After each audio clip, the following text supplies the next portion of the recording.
సిగ్గు చరం లేకుండా ఏ విధంగా ప్రజలు నడుపుకుంటున్నామో అదే మా ముఖ్యమంత్రిగా జగన్మోహన్ రెడ్డి గారు, అమ్మా నేను 5 సంవత్సరాల పరిపాలనలో మీ కుటుంబానికి నిజం కూడా మేలు జరిగి ఉంటే, ప్రభుత్వం ద్వారా నా ద్వారా ఏ నిజంగా కూడా మీకు లబ్ధి పొంది ఉంటే నాకు ఓటేయండి, నన్ను దీవించని అడుగుతున్నారు మా ముఖ్యమంత్రి జగన్మోహన్ రెడ్డి గారు.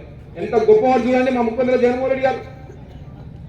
ఇలా ఉండాలా నాయకుడు అన్నాక, ఇలా ఉండాలా మహానాయకుడు అన్నాక. అంతేగాని ఇలాంటి చెత్త రాజకీయాలు ఎలక్షన్ ముందుకు వచ్చేసరికి బస్సులు ఫ్రీ అంట, మీరు ఇంట్లో కూర్చొని అందరికి 18 ఏళ్ళ నుంచి డబ్బులు ఫ్రీగా ఇస్తాం అని ఏదో మాయ మాటలు చెప్పి ఏదో విధంగా ఓట్లు దండుకోవాలని చూస్తున్నారు. మరి 2014లో 600 హామీలు ఇచ్చావు కదా, ఇంటికి ఒక ఉద్యోగం అన్నావు, పసుపు కుంకుమ అన్నావు, అది రైతులకు రుణమాఫీ అన్నావు, ఇంటికి ఒక ఉద్యోగం లేకపోతే 2000 ఇస్తా అన్నావు. మరి అవన్నీ ఎక్కడ పోయినావా? మరి అవన్నీ చేయలేక నిన్ను ఓడించారు ప్రజలు, ఆంధ్ర ప్రజలు. మళ్ళీ ఏ వర్గం తీసుకొని మళ్ళీ మన ముందుకు వచ్చినా అర్థం కావట్లేదు. మనం కూడా బాగా ఆలోచించాలా. ఎందుకంటే ఇప్పుడున్న సమాజంలో ఎట్లా ఉందంటే మీడియాలు ఎట్లున్నాయంటే, అన్ని మీడియాలు కాదు, కొన్ని మీడియాలు ఎట్లా ఉన్నాయంటే ఆడ నిజం కాకుండా కానీ అబద్ధాలని పదే చూపించుకుంటూ వస్తున్నారు. సమాజానికి అది మంచిది కాదు. మీడియాలు అంటే చాలా ఒక వార్తలు, చాలా మంచి వాళ్ళు, ప్రజలకి సేవలు అందించేవాళ్ళు, ప్రజలకు చెప్పేవాళ్ళు. అలాంటిది మీడియాను కూడా ఒక పార్టీకి అంటగట్టేసి ఆ పార్టీని ఒత్తాసు పలకడం కూడా మంచిది కాదు. ఎందుకంటే నిజాన్ని మీరు నిర్భయంగా చెప్పండి, ఏం చేస్తున్నది ఖచ్చితంగా మీరు చెప్పగలగాలి. అంతేగాని ఏది పడితే అది. ఇప్పుడు చూడండి, మన ఆంధ్రప్రదేశ్లోనే దాదాపు 85% పేద ప్రజలు ఉన్నది ఆంధ్రప్రదేశ్. మనది 85% అంటే దాదాపు ప్రతి ఒక్కరు కూడా పేదవాళ్ళే. పేదవాళ్ళకి సాయం చేస్తుంటే ధనవంతులంతా ఒక గుమిగూడి ఏదో విధంగా ప్రచారాలు చేస్తున్నారు, మీడియాలో కావచ్చు, అసలు ప్రచారాలు చేస్తున్నారు. కాబట్టి మన ముఖ్యమంత్రి జగన్మోహన్ రెడ్డి గారు మాత్రం ఓన్లీ పేదల కోసం ఉండే నాయకుడు, ఓన్లీ రైతుల యొక్క పక్షపాతి, రైతులకు సాయం చేసే నాయకుడు. ఈ సంవత్సరం కూడా వర్షాలు సరిగలేవని కర్నూలు జిల్లాను మొత్తం కరువు మండలంగా చేశారు.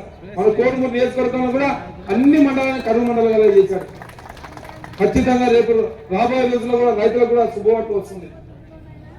ఎందుకంటే మన ముఖ్యమంత్రి గారు జగన్మోహన్ రెడ్డి గారు మహిళలకు ఇబ్బంది పడకూడదు, పెన్షన్కి ఇబ్బంది పడకూడదు, చేతికి ఇబ్బంది పడకూడదు, అమ్మఒడికి ఇబ్బంది పడవని సచివాలయం వ్యవస్థలు ఏర్పాటు చేశారు.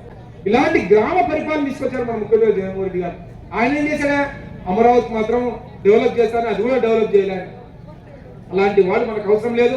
ఈ చంద్రబాబు నాయుడు లాంటి వాడు ఒక్కసారి మన ముఖ్యమంత్రి జగన్మోహన్ రెడ్డి గారిని మరొకసారి సీఎం గా చేసుకుంటే ఇంకా వాళ్ళ వయసు అయిపోతుంది.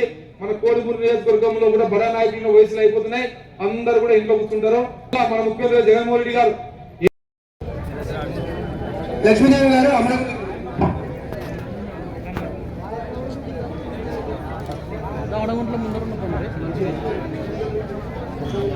విజయపూర్ పెంచను మీకు చేయడం అనమాట.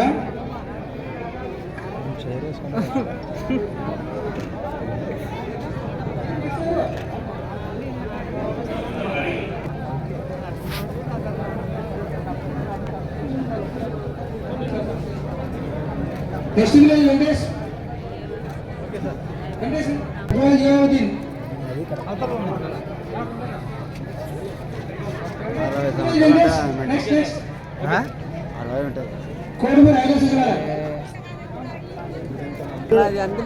చూడాలా